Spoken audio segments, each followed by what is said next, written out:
I think our guys played with good effort, thought they prepared and practiced well, getting ready for the ball game. But, the bottom line, just what I told them in the locker room, we didn't play well enough to expect to win against a good team, a ranked team. So it's kind of the bottom line. I think 3 keys to me that made a difference. Penalties, probably had a few more than we used to, and one costly one there, certainly in the second half. It was a judgment penalty, and that's disappointing.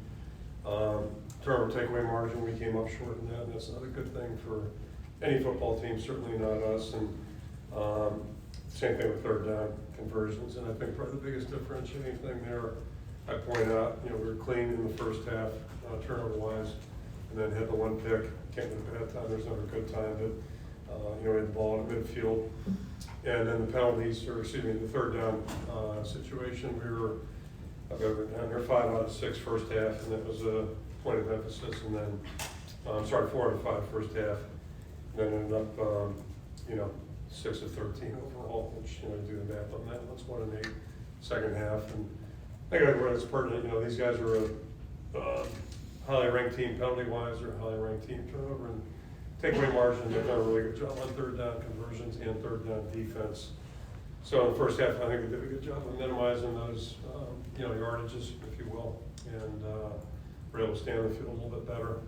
And then, obviously it didn't happen in the second half, so it became a big deal as well. So it's disappointing. The foul minutes, we just didn't have what it took to get it done, so that's disappointing. Give credit to Missouri, they put a really good football game, they're a good team, and we'll give them credit.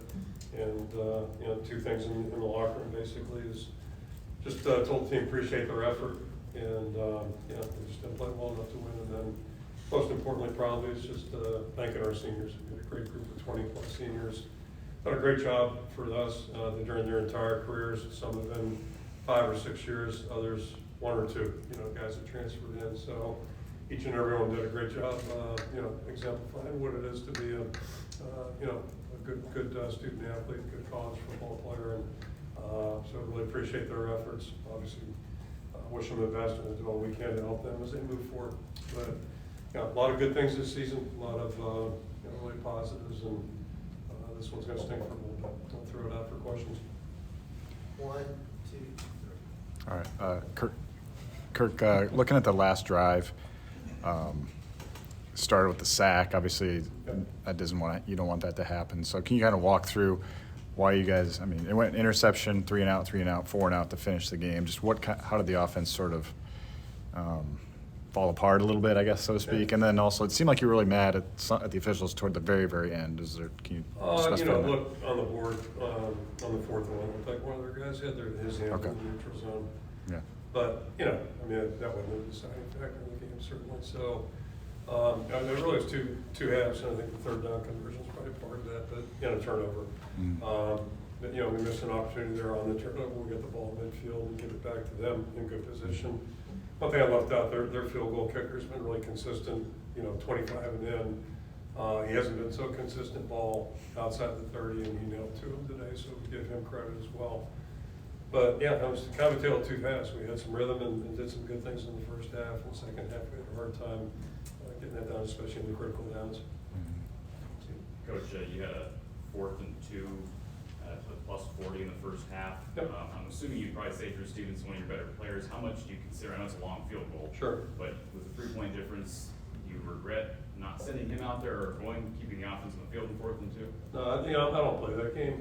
We at that time thought it was the best thing to do, and the concept is anytime we do that, we're playing for field position. We've got a pretty good punter, and we do a pretty good job of covering. So trying to get that field position, and then that only works if you get a stop down in that end. Hopefully, get the ball back in a good field position. So thought about it a little bit, but thought that was a better play at that time of the game. Coach, Brent Sullivan started the game, I think 6 of 6, had that touchdown, and then obviously things went sideways in the second half. I guess how would you evaluate his performance overall? He probably said it right there in a nutshell. I thought he played really well in the first half, and we had a rhythm, he had a rhythm. And I don't mean this in a critical way. One of Brendan's strengths is his competitiveness, and he really cares. And not suggesting other quarterbacks don't, or other ones that we've had don't, but he's really long tight. And so part of the challenge for him playing, this is not just quarterbacks, but anybody, you have to be able to, bridle that enthusiasm and the energy sometimes and make it work for you, not against you. And I think when he gets running hot a little bit sometimes, kind of gets out of whack there. But, saw some improvement, certainly some progress, and, he gives, went out there and just played as hard as he possibly could. So he'll keep improving. I'm optimistic about that. And a tremendous young person. With the late hit penalty there and Shelby, kind of what were your thoughts on that one? On the sideline, you're talking Yeah. about? Yeah, okay. Yeah, I mean, it's probably gonna get called. Like, I wasn't there, I wasn't standing there, but it's just, you have to use good judgment.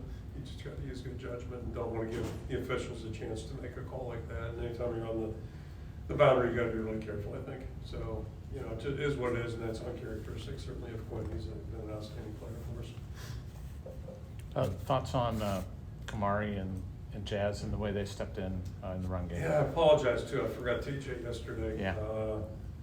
But yeah, the three of those guys have all been really good. Obviously, TJ's been working at receiver, but he's a guy we think can do both. So I thought all three of them really did a nice job.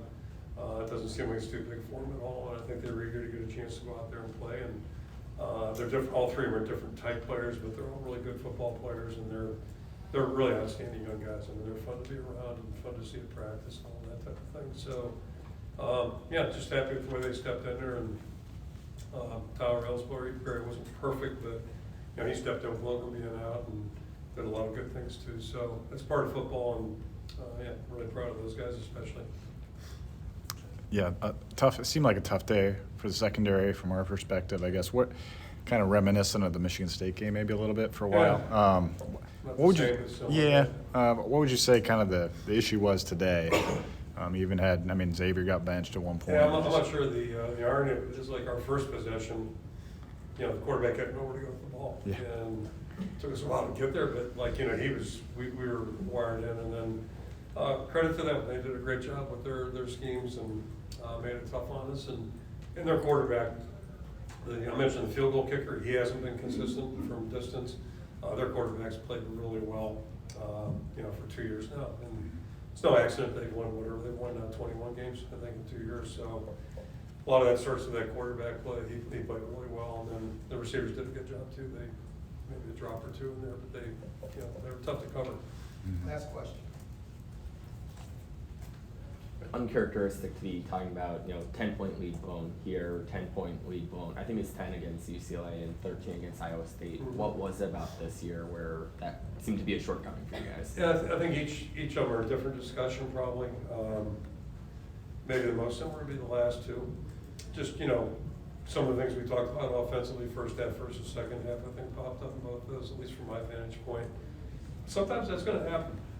Excuse me, and if you get in a game like that, then you're gonna have to come up with some stops too. If the offense isn't doing it, and conversely, if we're struggling defensively, it sure helps if you move the ball, get some points, and we didn't do that well, either of those well enough today. So, every day's a different discussion, but that's certainly if we want to be a 10-win team or 11-win team, like our opponent, you got to do a better job in those. And certainly when you got a lead, and I think there was a stat earlier I read in the year that was kind of unbelievable. When we had even a 7-point lead, I think it was. Our record's pretty damn good, but we kind of squelched that one, unfortunately. So we'll go back to work, but just getting really proud of our guys. Okay, thank you. Thanks.